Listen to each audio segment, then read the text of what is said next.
number कर लेने set number मेरे ख्याल तुहाडा दूजे भरिया होया WhatsApp का चल जाना बिच मेरे ख्याल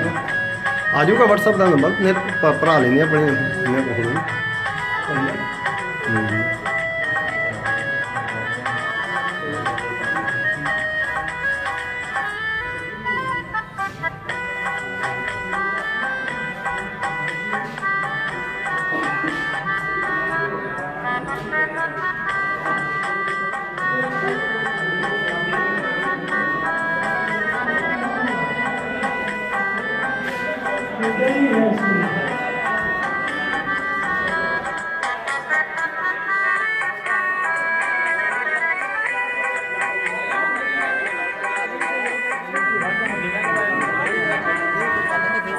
ਉਹਦੇ ਕਰਕੇ